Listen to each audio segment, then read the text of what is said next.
आज का टॉपिक है क्या? सर्कल।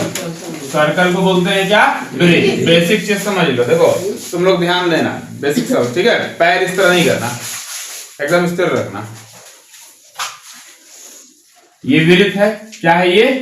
वृत्त। बीच में जो होता है उसको हम लोग क्या कहते हैं?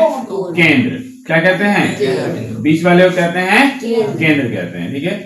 यहां से यहां तक जो आता है इसको हम लोग कहते हैं त्रिज्या। क्या कहते हैं? और अगर पूरा रहेगा, मान लो यहाँ से यहाँ तक है, फिर यहाँ से यहाँ तक है, जो पूरा वाला लाइन है उसको हम लोग कहते हैं व्यास। क्या कहते हैं?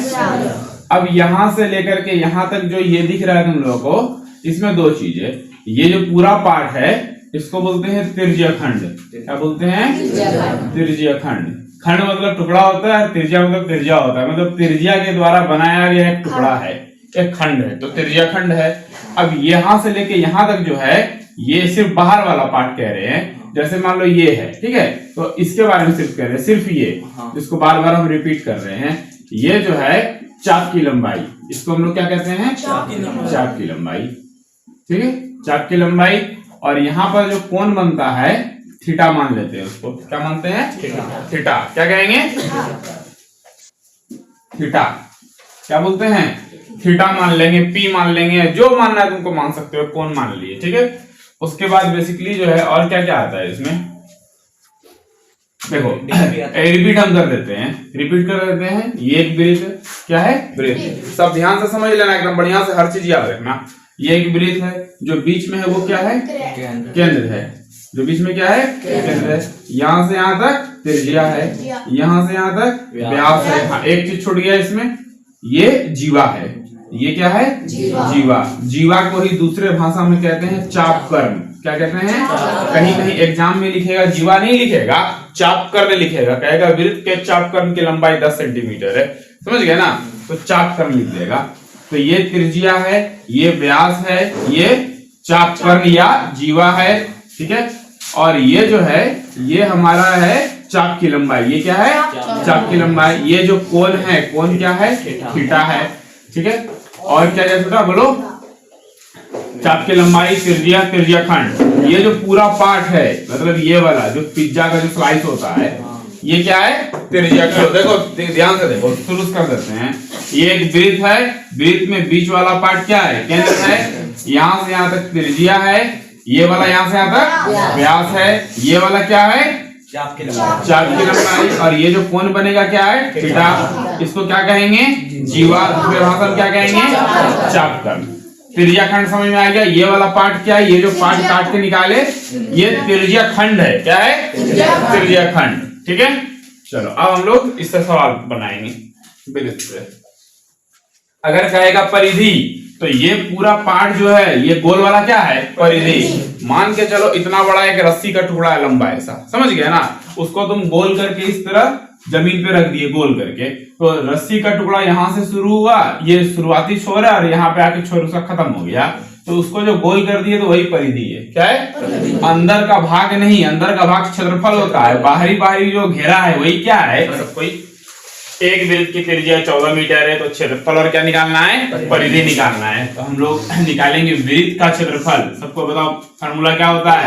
Pi square. और वृत्त की परिधि क्या है? पाई आर। वृत्त का क्षेत्रफल पाई आर स्क्वायर और वृत्त की परिधि पाई आर। ये 5 क्लास से आगे सबको आना चाहिए। अगर जिसको नहीं आ रहा है तो समझो कि तुम्हारा मैथ अभी तक कमजोर है और उसको तो मजबूत करो, ठीक है। ध्यान से देखो, पाई का मान हो गया 22 और आर का स्क्वायर, तो त्रिज्या कितना है? 14। स्क्वायर का मतलब कई बार लिखेंगे? 2 बार। 7 से 14 कट गया 2 बार में, कितना हुआ? 22 दूनी 44 गुना, देखो 2 अंक का गुना एक लाइन में कैसे करेंगे? 14 चौके 56 हासिल 5, 14 चौके 56 और 5 कितना हो गया? ये हो गया हमारा मीटर स्क्वायर। आया समझ में? क्या किए? 14 चौके 56 के 6 हासिल 5, 14 चौके 56 और 5 कितना हो गया? गुना। समझ गया ना? एक लाइन में करना है गुना, इस तरह सबका हो जाएगा, लगभग हो जाएगा। 2 गुना पाई का मान 22 और गुना त्रिज्या कितना? 14, तो 7 दूनी 14, 2 दूनी 4, 22 चौके 22 चौके नहीं क्या तो बोलते 88 क्या मीटर स्क्वायर नहीं देना है।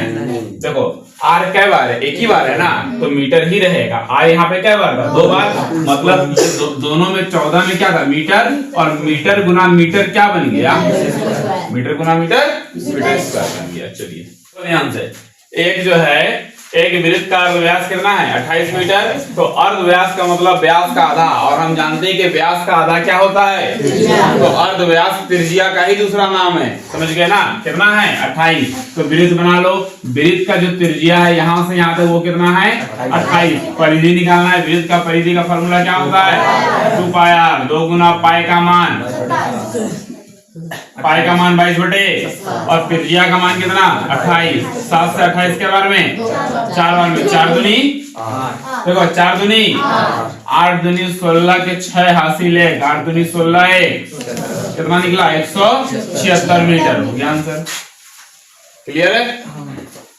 एक वृत्त का क्षेत्रफल 154 मीटर स्क्वायर है, तो परिधि, तो वृत्त का क्षेत्रफल क्या होता है, क्या होता है, और पाई स्क्वायर बराबर कितना है, कितना 154, पाई का मान 22 बटे, और आर का स्क्वायर बराबर 154, 22 का पहाड़ा में 154 के बार में 7 सते 49, 49 का जो स्क्वायर उधर जाएगा तो वर्गमूल बनेगा, 49 का क्या निकालेंगे रूट, बढ़िया से देखो 7 सते 49, एक झापड़ दो इसको, नहीं उसके बगल वाले को, हाँ देखो ध्यान से, कोना कोनी 7 सते 49, स्क्वायर उधर जाएगा तो क्या बनेगा रूट, और 49 का वर्गमूल कितना, अभी आंसर नहीं आया है, 7 जो निकला वो r निकला, और r हमारा क्या है, और हम लोग को निकालना क्या है परिधि का फॉर्मूला, 2 गुना पाई का मान 22 बटे 7, और r का मान बोलो 7 कट गया तो 22 दूनी 44 मीटर, निकल गया आंसर। जब भी हम लोग परिधि निकालेंगे तो मीटर स्क्वायर नहीं देंगे, समझ गए ना, सिर्फ और सिर्फ मीटर रहेगा। जब क्षेत्रफल निकालेंगे तब देंगे हम लोग मीटर स्क्वायर। बना कि नहीं बना, एक वृत्त की त्रिज्या में एक वृत्त की त्रिज्या में 10% की वृद्धि करें तो क्षेत्रफल में क्या परिवर्तन होगा। सूत्र हम क्या बताए थे, सूत्र बताए थे 2x प्लस एक्स स्क्वायर बटे 100। इसको याद रखना है, जब भी कोई 2 डायमेंशनल फिगर होगा कहेगा एक वर्ग के भुजा में 8% का वृद्धि करे तो क्षेत्रफल में क्या परिवर्तन होगा, तो सेम सूत्र लगा देंगे। तो 2 गुना x का मान कितना रखेंगे 10, अब प्लस x का स्क्वायर 10 का स्क्वायर बटे 100, 10 का स्क्वायर 100 क्या हुआ, कटेगा तो क्या बचेगा, हमेशा ये बात याद रखना है कि कटेगा तो 1 बचेगा, 10 दूनी 20 जोड़ 1 कितना हो गया 21%। आंसर प्लस में आए कि माइनस में, प्लस में आए तो क्या लिखेंगे वृद्धि, और माइनस में आएगा तो कमी। अच्छा समझना कि एक वर्ग की भुजा 14 मीटर है, एक वर्ग बनाते हैं, वर्ग का एक भुजा 14 है, इसका मतलब क्या होता है सब 14 है। इसके अंतर्गत एक वृत्त खींचा गया, तो वर्ग के अंदर की बाहर, यहाँ लिखा हुआ है क्या अंतर्गत, मतलब इसके अंदर है क्या खींचा गया, एक वृत्त खींचा गया।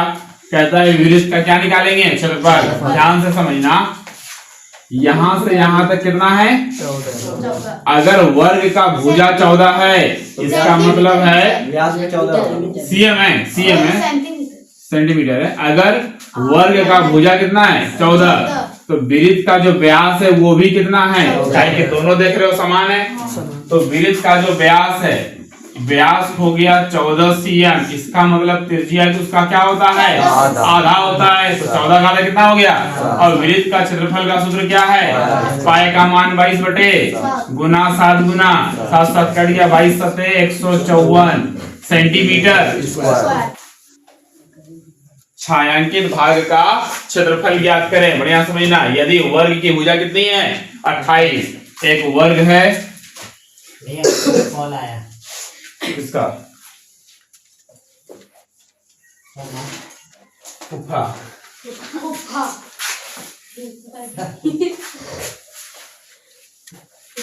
छायांकित भाग का क्षेत्रफल ज्ञात करें यदि वर्ग की भुजा 28 मीटर हो। ये तो अंडा बन गया रे सिधा लिए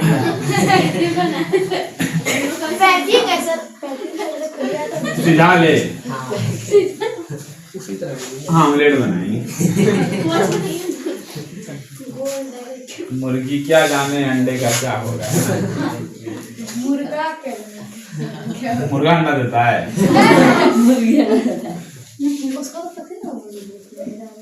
छायांकित भाग का क्या निकालेंगे? क्षेत्रफल। ध्यान से देखो, छायांकित भाग ये सब, ये जो एरिया बच गया वो क्या है? कभी गिलास से पूरी काटे हो?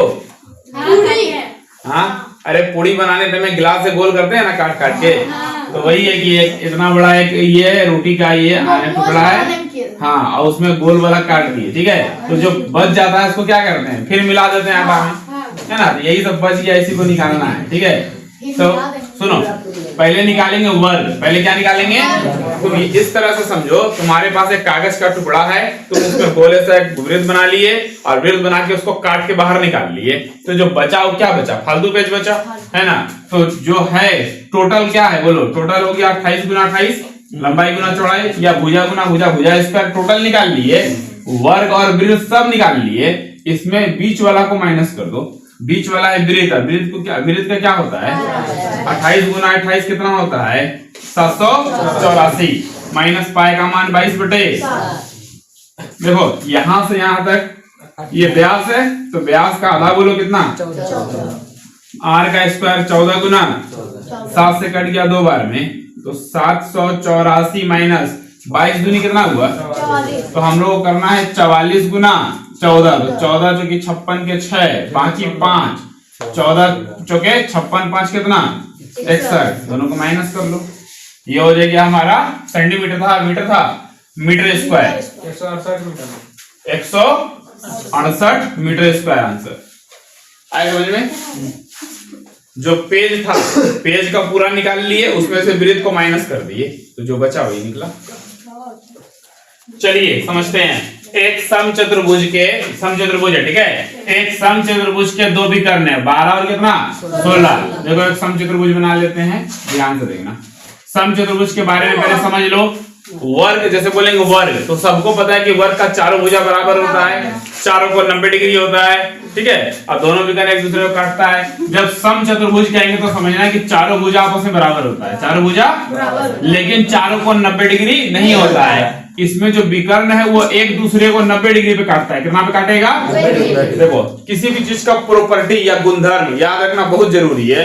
अगर समचतुर्भुज कहा गया तो तुमको दिमाग में फिगर आना चाहिए, ठीक है। तो समचतुर्भुज का चारों भुजा समान होता है, चारों भुजा समान, पहला सर। दूसरा होता है कि इसका जो विकर्ण है वो एक दूसरे को कितना डिग्री पे काटेगा? अगर इधर 90 तो शीर्षाभिमुख कौन से? इधर भी कितना? 90, और इधर 90, एक लाइन में 180 बनेगा, तो इधर भी 90 और इधर भी कितना? मतलब चारों के बीच में कितना बनेगा? और ये चारों त्रिभुज कैसा हो जाएगा? किसी एक त्रिभुज में 90 बन गया तो उसका मतलब वो त्रिभुज कैसा हो गया? वो त्रिभुज तुरंत क्या हो गया? समकोण हो गया। अब समझना, एक विकर्ण 12 है, अगर 12 है तो कितना कितना बटेगा? अगर 16 कितना कितना बटेगा? कोई भी एक त्रिभुज ले लो, 6 8 का ट्रिपलेट 6 8 का ट्रिपलेट, अगर ये 10 तो सब कितना कितना? 10 10 का है कि चारों भुजा समान होता है। अब निकालने का है क्या? क्षेत्रफल ज्ञात करें। तो क्षेत्रफल होता है, देखो क्षेत्रफल में भुजा निकालने की जरूरत नहीं है, 1/2 गुना d1 गुना d2। तो 1/2 गुना d1 हो गया विकर्ण 1, डायगोनल 1, डायगोनल 2, विकर्ण 1 12, विकर्ण 2 कितना? 2 से 12 6 बार में 16 96 मीटर स्क्वायर। अब देखो यहाँ पे तुमको सवाल अगर चेंज कर देगा, कहेगा आप परिधि ज्ञात करें, ठीक है। कहेगा पेरीमीटर निकाले, परिमाप निकाले, तो 10 चौके 40 मीटर कितना हो जाएगा? कहे कि 1 10 तो मतलब कितना कितना? 6 8 का ट्रिपलेट क्या होता है? अब देखो 6 का स्क्वायर जोड़, ट्रिपलेट नहीं आते तो निकाल लो। 6 का स्क्वायर 36, 8 का स्क्वायर 64, दोनों को जोड़ करके 100 और 100 का वर्गमूल। कहता है छायांकित भाग का क्षेत्रफल ज्ञात करें यदि कितना है? व्यास कितना है? 7√2 मीटर। बढ़िया समझना, हम अभी बताए थे कि वृत्त का जो होता है ये क्या है बोलो? व्यास है। चाहे इधर से हो, इधर से हो, इधर से हो, जिधर से भी हो, क्या है? व्यास है। तो देखो यहां से यहाँ लेके यहाँ तक मिला दिए, तो ये वृत्त का क्या हुआ? ये वाला। और व्यास कितना है? वृत्त का व्यास कितना है? 7√2। वृत्त के अंदर एक वर्ग है, पहला दिन हम वर्ग में पढ़ाए थे कि अगर वर्ग का विकर्ण जो है 7√2 है तो इसका मतलब इसका भुजा कितना है? पता है ना? हाँ। इसका भुजा कितना है 7। तो हम लोग को छायांकित भाग निकालना है, तो छायांकित भाग के लिए वृत्त का क्षेत्रफल में घटाना पड़ेगा किसको? वर्ग को। तो वृत्त का क्षेत्रफल क्या होता है? पाई स्क्वायर, और वर्ग का क्षेत्रफल क्या होता है? भुजा स्क्वायर। भुजा को a मान लिए, x मान लो, जो मानना है।